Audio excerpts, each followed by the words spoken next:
Hey guys, what is going on? This is Pants Our Dragon, and today we'll be doing a little video on 5 things to look out for in patch 6.5. Now these things are going to be some interesting things I found in the patch where I think a champion or an item will change significantly to the point where people will be using it a lot or using it no more. So basically looking at the OP stuff and things that are going to be kind of nerfed and a little bit crappy. So yeah, it's going to be a relatively short video, and with all that being said, let's get started.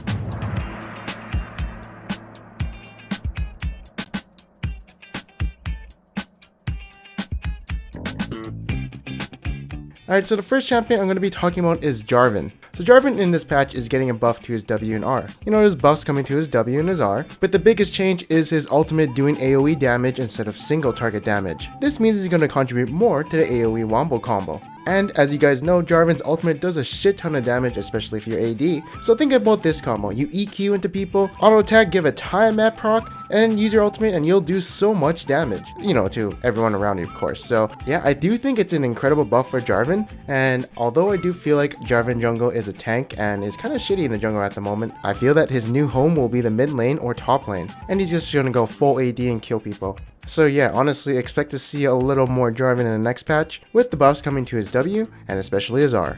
Next up is going to be Kogmaw. So there are some interesting changes coming to Kogmaw. His attack speed growth is going up by 2%. So by level 18, he'll have plus 36% attack speed. And by level 9, he'll have plus 18% attack speed, to give you some perspective. But, you know, they removed the attack speed coming from his W. So in that case, it is a nerf. But now W deals an additional 5 to 25 magic damage on hit, along with his 2% maximum health damage. Before, his maximum health damage had a minimum of 15, but now that is gone. So yeah, his mid game and late game are going to be stronger since he has this now. But his laning phase is going to be much weaker, as he does not have the attack speed increase, coming at level 1, and he's going to be 17% less attack speed at level 9. But I did a little comparison between the old level 9 Kogmaw versus this 6.5 Kogmaw, and here are the results.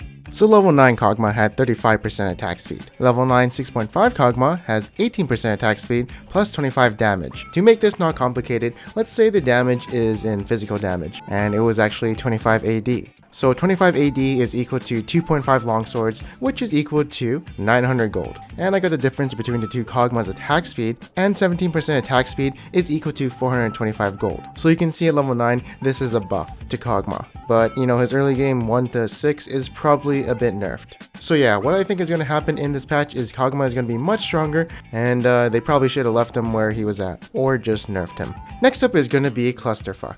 Alright, so I'm not going to read all that out, but here is the basis of it. You know, when you hit someone with Q, it's now a heal over time, which is now on your Q and scales with the level of your Q, instead of your W. So they get more self-healing, you gotta max out Q instead of W. And now the W's heal amount is reduced by 40.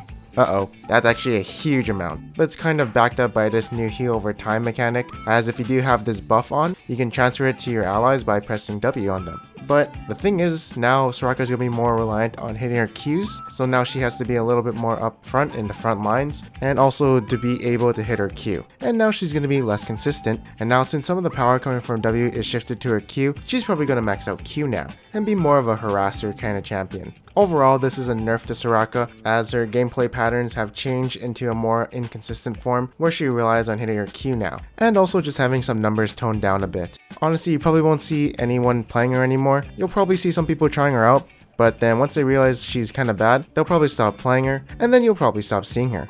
And you might be wondering, hey Pants, are you salty about the changes? And my answer would be nope. Nope. Alright, so the next set of changes we're going to be talking about is Urgot. So base AD is going up, duration on W is going down, can now be cast while channeling R, but the biggest change that has happened to Urgot is now he's going to fear enemies when he swats with someone for 1.5 seconds. That's actually a pretty long time. Unfortunately, you probably thought of a scenario where if you ult a person and he's close enough you can fear him while also suppressing him, giving a 2.5 CC chain combo. That doesn't actually work. It's only people who are around him that isn't the person he swapped. But that is still pretty strong because, I mean, ult someone in the middle of the enemy's team and then everyone runs away from you, and then they're all disoriented and out of position. Also, Urgot top isn't too bad, so maybe that's where you'll see him next patch, and I could see him definitely being a powerful pick. Although with the reduced duration on his W, that means he can't chase as good as he did before, but the duration of 5 seconds is still long for his shield. One thing that does not change is his early game, since it's a 1v1 and the fear doesn't apply to the person you swapped with. But I guess you can say his mid game and late game are better. And finally, the last thing to look out for in this patch would be Guardian Angel. Guardian Angel has gotten a pretty good buff, as now it is cheaper to buy, and the health restored will always be above 700. So instead of 80 carries getting like Stairs Gauge, you'll probably see them getting Guardian Angel more often. I also had a funny thought. So since it always gives 700 health back, let's say you bought it at level 7, and for whatever reason you rushed it, and you only have a health pool of 1000 hit point. Well, now you're always going to be getting 700 hit point back. With 1000 hit point, you get 300. And what I'm trying to say is, you might see some people rush it. Probably not. Honestly, probably not. But it'd be pretty funny to see someone at level 8 having a Guardian Angel and restoring back all his hit point. Well, most of it. So yeah, never know, but probably not. Anyways, that is the end of this video. I hope you guys enjoyed it. In my patch 6.4 video, I asked you guys what your favorite change of that patch was, and here are some of my favorite comments. For a chance to be featured in a feature video, make sure to comment below on what your favorite change of patch 6.5 is. My favorite change of 6.5 is going to be the addition of clubs, as what clubs allow you to do is to have a clan tag in game, and y'all know I'm going to put something retarded for mine, so I can't wait until the clubs come out. But yeah, let me know what your favorite change is in the comments below, and if you did like this video, make sure to leave a like, as it does help my channel a lot, and if you want to see more feature videos like this, make sure to subscribe, and I am Panzer Dragon, and I'll see you guys next time.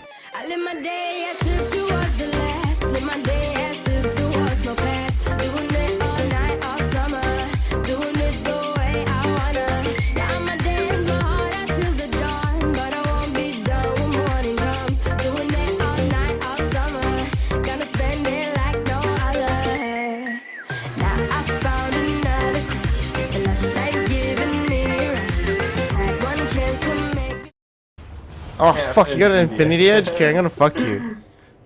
Yeah, I'm gonna crit you. If you get crit once, you're done. Okay, I'm gonna fuck you.